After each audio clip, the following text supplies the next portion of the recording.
ก็สวัสดีนะครับ เมื่อเปิดโปรแกรมขึ้นมานะครับวันนี้จะมาสอนเกี่ยวกับปุ่มต่างๆของโปรแกรมมัสนะครับโปรแกรมมัสเป็นโปรแกรมที่กำลังดังนะครับเป็นโปรแกรมที่กำลังดังในมินิCNC นะฮะเมื่อคุณเปิดโปรแกรมมัสขึ้นมานะฮะเมื่อเปิดโปรแกรมมัสขึ้นมาคุณจะเห็นคำว่า emergency ก่อนนะฮะคำว่า emergency นะฮะอันดับแรกคุณต้องไปนะฮะคลิกที่ reset ตรงนี้นะฮะ emergency stop คลิก reset ตรงนี้นะฮะคลิกเลยนะฮะถ้าคุณไม่คลิกนะฮะปุ่มต่างๆจะเคลื่อนไหวไม่ได้เลยนะฮะปุ่มต่างๆจะเคลื่อนไหวไม่ได้เลยคุณมาคลิกอะไรก็ได้มันก็ไม่ทำงานเห็นไหมฮะก็ไม่ทำงานคุณจะคลิกไปไหนก็ไม่ได้ก็ไม่ทำงานนะฮะคุณต้องมาคลิก reset ก่อนนะฮะ reset เสร็จนะฮะปุ่มต่างๆก็จึงจะเคลื่อนไหวอย่างเช่นแกน x นะฮะแกน x ก็จะเคลื่อนไปเห็นไหมฮะแกน x กลับนะฮะแกน y นะครับเห็นไหมฮะมันก็จะเคลื่อนไหวนะฮะอันดับแรกปุ่มนะฮะปุ่มตัวนี้เป็นปุ่ม Circle Start นะฮะปุ่ม Circle Start จะเป็นปุ่มที่ทำการสตาร์ทเครื่องนะฮะปุ่มทำการสตาร์ทเครื่องอย่างเช่นผมจะไปโหลดโปรแกรมขึ้นมาก่อนดูตามผมนะครับโหลดโปรแกรมขึ้นมานะฮะเป็นโปรแกรมจมูกบานเลื่อนนะฮะจมูกบานเลื่อนโอเคเห็นไหมฮะมันจะเป็นสี่เหลี่ยมตรงนี้เห็นไหมครับเป็นสี่เหลี่ยมตรงนี้คำว่า Circle Start ถ้าคุณกดนะถ้าคุณกดมันก็จะทำงานครั้งเดียวไปเลยจากต้นจนถึงหัวเลยนะฮะจบนะฮะจบโปรแกรมนะฮะโอเคนะฮะปุ่มCircle Startปุ่มCircle Startผมจะลองกดให้ดูนะฮะอันนี้แกน x ไม่ตอบสนองโอเคได้แล้วแกน x ได้แล้วโอเคผมขอยก z ขึ้นอีกนิดนึงนะฮะจะยก z ขึ้นอีกนิดนึงโอเคนะครับผมจะโชว์ปุ่มCircle Startแกน z โอเคแกน z ลบ4นะครับแกน z ลบ4แกน z ลบ4ไม่ชนโอเคนะครับผมจะไปเลยนะอย่าลืมนะครับคุณมากด x 0 y 0 0 0จุด0ของ origin ของคุณเดี๋ยวจุด origin ผมสอนอีกทีหนึ่งผมสอนCircle Startก่อนป้าย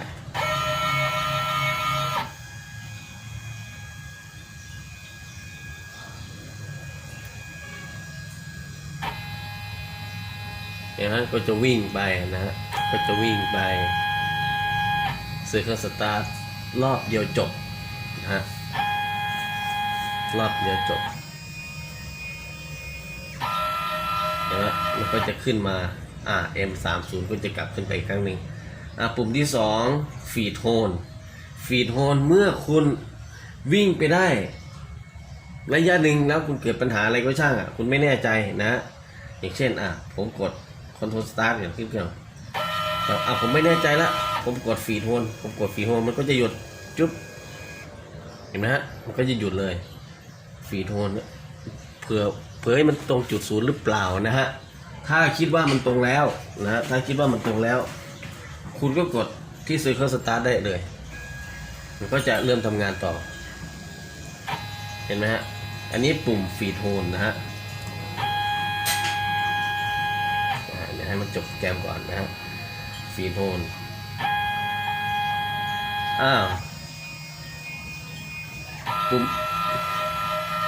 ปุ่มต่อไปเป็นปุ่ม Stop ปุ่ม Stop คือเวลาที่เดินไปแล้วมีงานจริงๆกด Stop ถ้าปุ่มนี้กด Stop แล้วคุณจะกลับมาเดินใหม่ไม่ได้อย่างเช่นผมกด Circle Start ผมเดินไปแล้วมันกำลังจะชนชิ้นงานแล้วโอเคผมกดปุ่ม Stop ปุ๊บโปรแกรมต้องรันใหม่ทุกครั้งนะฮะต้องรันใหม่ทุกครั้งถ้ารันใหม่ทุกครั้งจะทำยังไงนะฮะถ้ารันใหม่ทุกครั้งคุณก็ต้องมาคืนที่0นะฮะตรงนี้เห็นไหมฮะ go to zero เห็นไหมฮะ go to zero กดคืนไปแล้วอย่าลืมนะฮะ go to zero กดไปเลยมันจะคืนตำแหน่งที่เดิมให้เห็นไหมฮะ go to zero กดตำแหน่งเดิม แล้วโปรแกรมนะฮะแล้วโปรแกรมตรงนี้ต้องกดคืนด้วย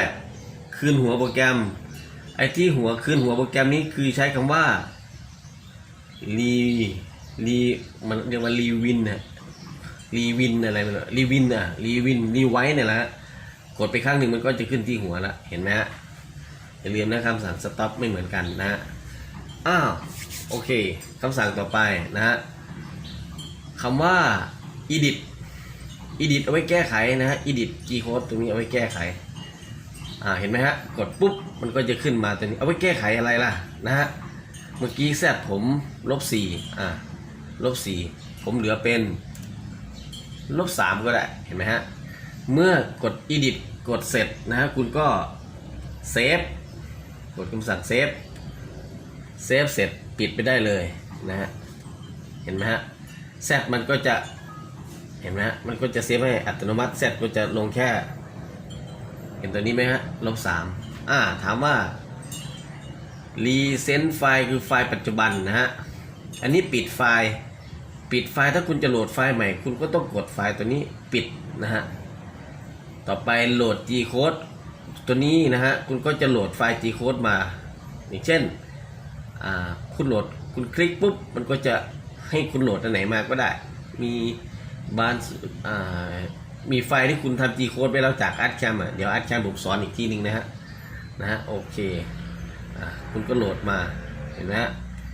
โหลดมาผมโหลดตัวนี้มาก็เหมือนกันนะฮะสี่เหลี่ยมมาโหลดมาอีกก็ได้โหลดมาโหลดวงกลมมาก็ได้เห็นไหมฮะโหลดวงกลมมาครับโอเคส่วนตัวนี้นะฮะส่วนตัวนี้ผมไม่แนะนำดีกว่านะฮะผมว่าบางคนมาทำงานค้างไว้คุณต้องไปเซตไปทำต่อที่ลายนี้นะฮะก็เหมือนกับทำงานบานประตูใหญ่ๆแล้วแกะยังไม่เสร็จประมาณนี้นะฮะส่วนคำว่ารีวินบอกแล้วนะฮะถ้าคุณมันมาสต็อปตรงไหนก็ช่างตรงกลางตรงกลางอะไรคุณต้องใช้ตัวนี้รีวินตัวนี้รีไว้หรือรีวินไม่รู้คุณกดปุ๊บมันจะขึ้นมาหัวโปรแกรมอีกครั้งหนึ่งอันนี้สำคัญนะครับซิงเกิลบ็อกเห็นไหมซิงเกิลบ็อกตัวนี้สำคัญมากผมแนะนำให้ใช้มือใหม่ๆผมแนะนำให้ใช้ถามว่ามันใช้ดียังไงซิงเกิลบ็อกถ้าคุณกดซิงเกิลบ็อกปุ๊บมันจะมีกระพริบขึ้นตรงนี้เวลาคุณกดซื้อเข้าสตาร์ทนะครับมันจะทำไปทีละสตาร์ทมันจะทำไปทีละบรรทัดที่1 2 3 4นะฮะดูนะฮะคุณกดครั้งเดียวมันก็จะทำบรรทัดที่1ดูนะปุ๊บมันจะวิ่งลงมา G90 คุณต้องกดอีกครั้งหนึ่งนะฮะการพลาดตัวนี้สำหรับมือใหม่ๆนะฮะคุณกดอีกครั้งหนึ่งปุ๊บมันก็ลงมาที่บรรทัดที่2ให้เดินไปที่มันยังไม่ทำคำสั่งนะฮะจนกว่าผมจะไปอีกบรรทัดหนึ่งมันถึงจะทำคุณกดอีกหนึ่งปุ๊บเห็นไหมมันก็จะไปที่ x 35.9 y 21แล้วก็ z ขึ้นอยู่นะครับ z 10อยู่นะฮะเห็น z ตรงนี้ไหมฮะแล้วคุณกดอีกครั้งหนึ่งนี่ฮะปุ๊บมันก็จะลงมาที่ระยะ z -2 นะฮะถ้าคุณคิดว่างานคุณโอเคละไม่มีพลาดละคุณกดซิงเกิลบ็อกตรงนี้ซิงเกิลบ็อกตรงนี้ออกกดออกเลยแล้วก็กดซื้อเครื่องสตาร์ทเลยลุยเห็นไหมฮะอันนี้เป็นวงกลมนะฮะอันนี้เป็นวงกลม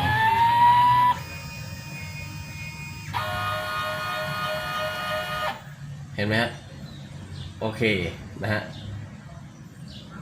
โอเคถ้าคุณจะเป็นท่าแรกคุณกดตรงนี้เลยปุ๊บต่อไปวินรีเวิร์ดรันอันนี้ผมก็ไม่ขอแนะนำสำหรับมือใหม่ๆนะนะฮะตอนนี้ก็บล็อก delete M1 option foot ตัวนี้ W CV ตัวนี้คือผมเอาง่ายๆก่อนใช้สำหรับมาร์กง่ายๆก่อนนะฮะอันนี้เป็นพวกลึกเกินไปนะฮะโอเคโอเคคำสั่งถัดไปทันหรือเปล่าโอเคนะฮะคำสั่งถัดไปตัวนี้นะฮะตัวนี้ก่อนถ้าคุณไม่รู้จัก G code คุณก็มากดตัวนี้นะฮะ G code มันจะขึ้นมันจะเป็นบล็อกให้คุณดูนะฮะเป็นบล็อก เห็นไหมโอเคนะฮะ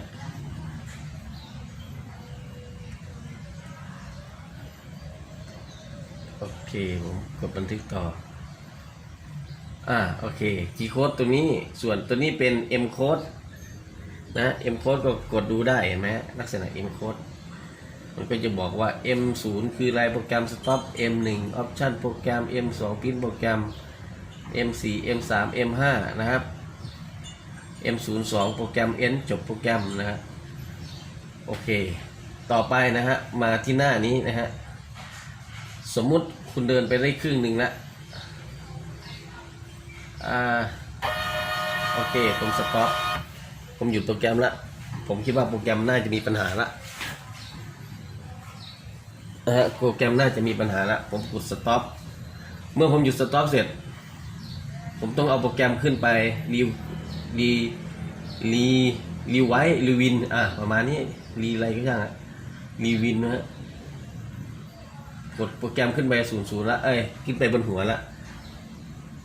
ตรงเซต00ตรงนี้ผมต้องกลับเหมือนเดิม go to zero เหมือนเดิมเห็นไหมฮะโอเคนะฮะคำสั่ง machine code soft code ตัวนี้ผมไม่ขอกล่าวนะฮะตัวนี้ผมไม่ขอกล่าวนะฮะโอเคนะฮะส่วนหน้าพวกนี้นะฮะมันauto tune zero เดี๋ยวผมขอวันหลังนะฮะ feed rate ตัวนี้ผมก็ไปตั้งในโปรแกรมง่ายกว่า spindle speed ตัวนี้คือเอาไว้ให้คุณเก่งมาส3ก่อนเวลาคุณจะตั้งสปีดตัวนี้สามารถที่จะไปตั้งสปีดความเร็วรอบของมอเตอร์ได้แต่ตัวนี้ผมใช้มอเตอร์ของ Magtech หรือ Makita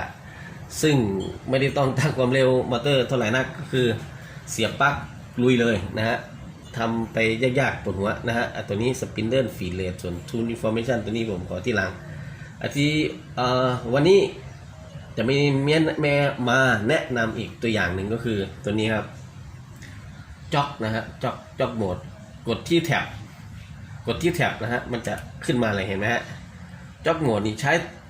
ช้ทำอะไรนะฮะจ็อกโหมดตัวนี้นะฮะอันอื่นผมแนะนำตัวนี้ดีกว่านี่เห็นไหม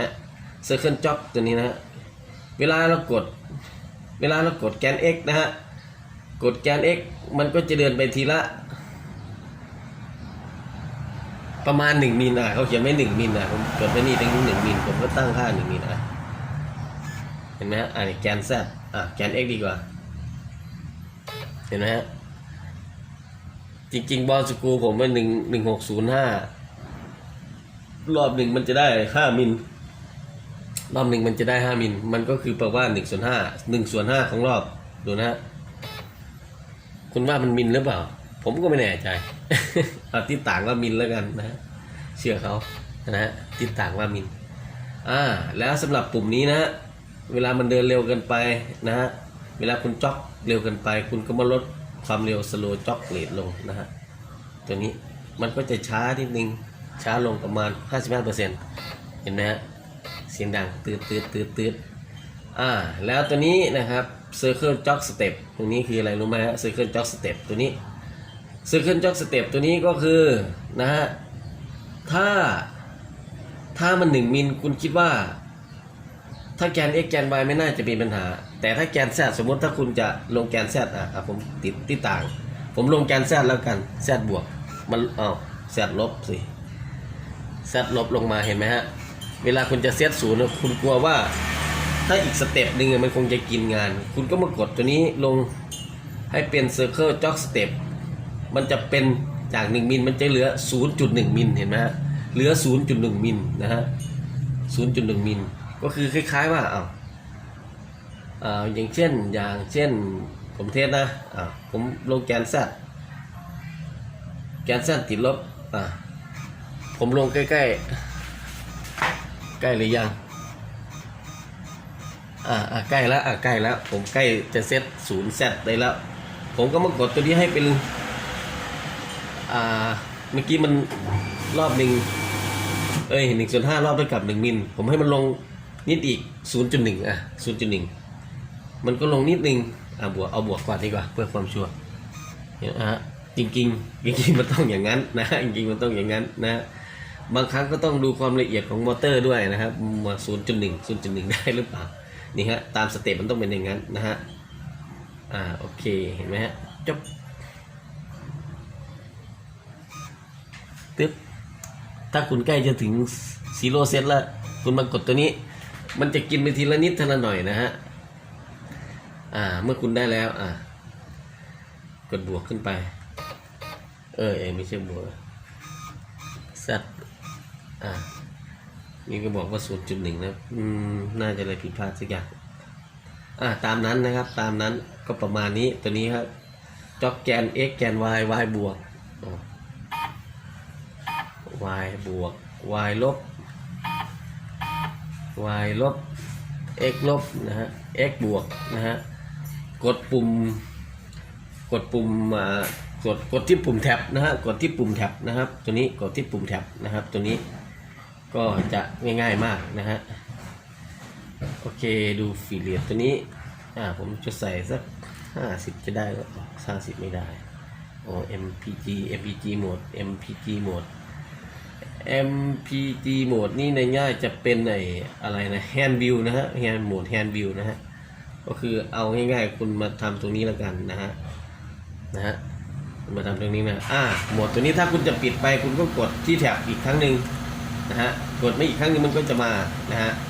กดที่แท็บมันก็จะลดลงนะครับตัวนี้ก็โอเคแค่นั้นนะครับสำหรับปุ่มคำสั่งเมนูที่สำหรับคนใหม่ๆจะเริ่มต้นนะฮะส่วนการลงโปรแกรมการเซตอัพโปรแกรมของมาส3ผมลงให้ดูในคลิปเก่าๆแล้วนะฮะอันนี้เป็นโหมด MDI โหมดทูนพาดนะฮะผมแนะนำให้คุณใช้ PC ดีกว่านะฮะถามว่าทำไมถึงอันนี้ผมใช้โน้ตบุ๊กนะฮะดูนะฮะตรงนี้ผมเซตfrequencyไว้25,000นะฮะมันได้แค่ 15,000ผมพยายามปิด power save หมดแล้วมันก็ได้แค่นี้นะฮะผมแนะนำให้คุณใช้ PC นะฮะสำหรับตัวนี้ก็คลิปนี้ก็คงจบเพียงแค่นี้นะฮะแกน x แกน y แกน x นะครับเห็นไหมฮะแกน x แกน y x ลบนะฮะ y บวกนะฮะ y ลบ z ขึ้นนะฮะ z ขึ้นนะฮะ z ลบนะฮะ z ลบนะฮะก็คงจะมีเท่านี้นะครับขอบคุณมากครับ